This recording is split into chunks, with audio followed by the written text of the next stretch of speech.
नमस्कार दोस्तों, राधे राधे। कैसे आप सब? आई होप कि आप सब काफ़ी अच्छे होंगे और आप सबका जो प्रिपरेशन है काफ़ी अच्छे से चल रहा होगा और जो वर्किंग पीपल है अपने काम में व्यस्त होंगे।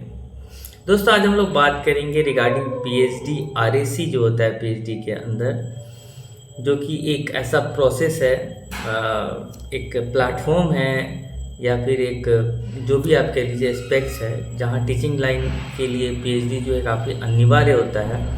और उसमें आरएसी जो होता है एक महत्वपूर्ण पड़ाव आप कह लो या स्टेज कह लो, जिसके बाद कोई भी स्कॉलर जो है वो एक्चुअली में एलिजिबल हो जाता है किसी पर्टिकुलर टॉपिक पे रिसर्च करने के लिए।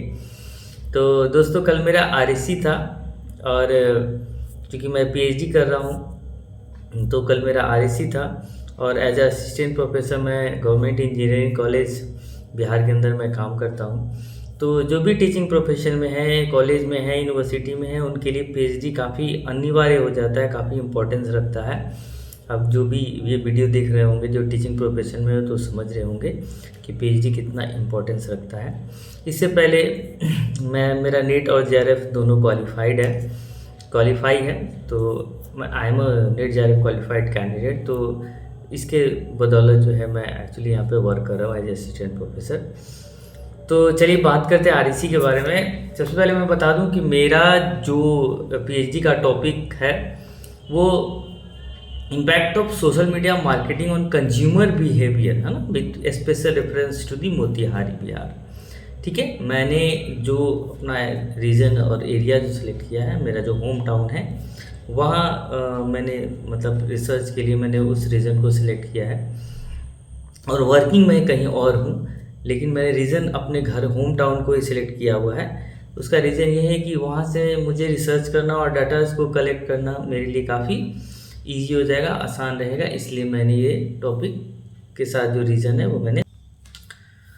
तो कल आरएसी का डेट था 29 अप्रैल 2025 को और हम लोग वहाँ लगभग 10 बजे की रिपोर्टिंग थी, तो हम लोग मतलब 9:30 के आसपास पहुँच गए थे। मैनेजमेंट डिपार्टमेंट में 13 कैंडिडेट हैं जो इस बारी मतलब आरईसी मतलब पीएचडी के लिए इनरोल हुए हैं। तो हम लोग वहाँ पे 10 बजे के आसपास पहुँच गए थे। पहुँचने के बाद थोड़ा हम लोगों ने वहाँ पे वेट किया। वेट करने के बाद हम लोगों ने देखा कि एक एक करके जो है एक्सटर्नल जो आरईसी के लिए जो एक्सटर्नल मेंबर्स थे आरईसी के लिए, वो लोग आते रहे, बाहर की यूनिवर्सिटी से आए हुए थे। फिर वो आते रहे और हम लोग मतलब जो है मतलब बोला गया था कि एक स्पायरल बाइंडिंग आप लोग करा के लाइएगा, आपके सिनॉप्सिस का 3-3 कॉपी मतलब 3 सेट ऑफ कॉपी चाहिए थी। तो हम लोग ने पहले से ही करा के रखा हुआ था, क्योंकि सिनॉप्सिस की टॉपिक हम लोग को पहले से ही मतलब गाइड के द्वारा दे दी गई हुई थी, मतलब प्रोवाइड करा दिया गया था कि आरएससी से पहले डीआरसी होता है, तो उसमें वो सारी चीज़ें एक दो बार प्रेजेंटेशन भी हम लोग ने सिनॉप्सिस के ऊपर कर लिया था। तो उसके बाद चूँकि आरएससी में अगर गड़बड़ होती है तो फिर आपको वहाँ मतलब आगे फर्दर प्रोसेस में बढ़ने नहीं दिया जाता है या फिर नेक्स्ट आरएससी के लिए ट्रांसफ़र कर दिया जाता है। तो लगभग 6 महीने का गैप हो जाता है। तो सब पहले मैं बता दूं कि मेरा आरएससी क्लियर हो गया है भाई। जो भी ये देख रहे हैं, मेरा आरएससी क्लियर हो गया और मैं फर्दर रिसर्च के लिए मतलब जो भी टॉपिक है हमारा, टॉपिक में कुछ चेंजेस नहीं हुए, सेम टॉपिक मुझे कंसीडर कर दिया गया हुआ है। तो फर्दर आगे मैं रिसर्च के लिए अब आगे मूव कर रहा हूँ। तो हम लोग वहाँ गए और एक रूम था जहाँ पे मतलब डिजिटल बोर्ड वगैरह लगे हुए थे जहाँ पे हम लोग को प्रेजेंट करना था। तो वहाँ हम लोग ने पहुँचे, फिर 1 बाय 1 करके सबको बुलाया गया। फिर मेरा भी नंबर आया, मैंने भी गया। तो मैं थोड़ा शेयर करना चाहूँगा कि किस तरह से क्वेश्चन उन लोगों ने बेसिकली मुझसे पूछे। तो मैं गया, सबसे पहले पीपीटी ऑन कर लिया और ऑन करने के बाद सबसे पहले उन्होंने बोला कि अपना इंट्रोडक्शन दो। फिर मैंने अपना इंट्रोडक्शन वगैरह दिया, बताया क्या क्या मतलब कैसे कैसे इस तरह से इनरोल किया। तो उन्होंने पूछा कि अभी क्या कर रहे हो, फिर मैंने बताया कि मैं ऐसे ऐसे अभी काम कर रहा हूँ। फिर उसके बाद बोला कि चलो ठीक है, अपने टॉपिक के बारे में बताओ। तो फिर मैंने अपने पहले टॉपिक को बता दिया कि मेरा ये टॉपिक है। उसके बाद जो है टॉपिक के बारे में कुछ एक्सप्लेन करते हुए साथ साथ यही बताया कि ये टॉपिक जो सिलेक्ट करने का मेरा रीज़न क्या था, मकसद क्या था इसके पीछे जो मैंने ये टॉपिक सिलेक्ट किया है। फिर उसके बाद बोला ठीक है, और उसके बाद फिर बताया लिटरेचर रिव्यू कैसे प्रिपेयर किए। तो फिर मैंने सारी चीज़ें बताई कि ऐसे ऐसे जनरल पेपर्स वगैरह मतलब रेफरेंस में लिया था, पढ़ा, बुक्स वगैरह पढ़े, फिर वहाँ से जो है रिव्यू लिटरेचर रिव्यू को प्रिपेयर किया। बोला ठीक है। फिर बोला कि बोले कि चलिए ऑब्जेक्टिव पे तरफ मूव कीजिए। फिर ऑब्जेक्टिव बोले कितने ऑब्जेक्टिव लिए हो। तो मैंने बोला कि मैंने 4 ऑब्जेक्टिव लिए हैं मैंने, तो 4 ऑब्जेक्टिव मैंने लिया है। कौन कौन से हैं तो बता दिया, और उसके बाद क्यों लिए, क्या पर्सपेक्टिव था इसके पीछे, वो सारी चीज़ें एक्सप्लेन कर दी। फिर हाइपोथेसिस के बारे में उन्होंने कुछ क्वेश्चन पूछे, हाइपोथेसिस के बारे में मैंने बता दिया। तो बोले कितने हाइपोथेसिस लिए हो, पहले पूछे, फिर बाद में स्क्रीन पे मैं हाइपोथेसिस लेके आया। तो मैंने 3 ही हाइपोथेसिस लिए थे, एक नल हाइपोथेसिस और अल्टरनेटिव के अंदर 2 हाइपोथेसिस लिए थे। तो वो चीज़ें हो गई क्लियर, तो हो गया, चलो सारी चीज़ें हो गई। फिर उसके बाद कुछ क्वेश्चंस, बेसिक क्वेश्चंस उन लोगों ने पूछे जो भी सिनॉप्सिस से रिलेटेड थे।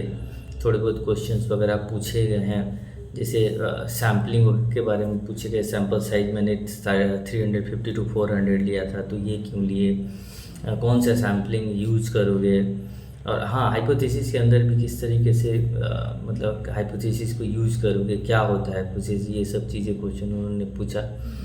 मतलब मान के चलिए लगभग आधे घंटे नहीं, मतलब मेरे को 45 मिनट्स का ये कंप्लीट प्रोसेस था। और काफ़ी लंबा प्रोसेस होता है आरएसी के अंदर, क्योंकि सिनॉप्सिस के हर एक चीज़ों के जो भी आप मतलब सिनॉप्सिस के अंदर मेंशन किए रहते हैं, वो मतलब मैक्सिमम पर्सन्स को डेफिनेटली देखते हैं, समझते हैं मेन टॉपिक को सबसे पहले देखने के बाद। उसके बाद जहाँ से मन करता है उनको क्वेश्चन पूछते हैं, फिर सेटिस्फाइड होने के बाद ही आरएसी में ये चीज़ें आपकी सिनॉप्सिस जो है क्लियर होती है, और फिर आप रिसर्च के लिए एलिजिबल होते हैं। तो ये एक छोटा सा एक्सपीरियंस था मेरा आरएसी का। बट मैं एक चीज़ बताऊँ कि I am very happy that my synopsis has passed in the RAC, and now I am actually eligible for the research work on my particular topic which I have selected for the research work। तो काफ़ी खुश हूँ मैं।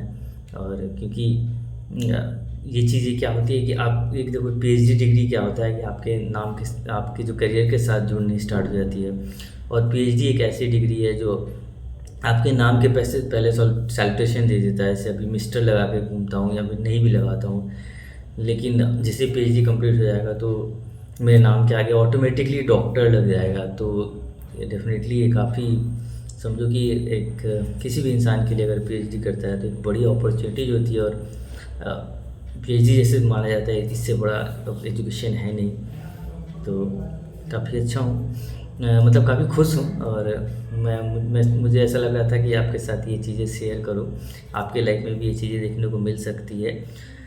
तो यहीं तक। और मेरे चैनल पे अगर हम नए हो तो यार मेरे चैनल को सब्सक्राइब कीजिए, सपोर्ट कीजिए दोस्तों यार, क्योंकि मैं कोशिश करता हूँ हर बार नए नए कंटेंट लेके आने की और आपको इन्फॉर्मेशन देने की।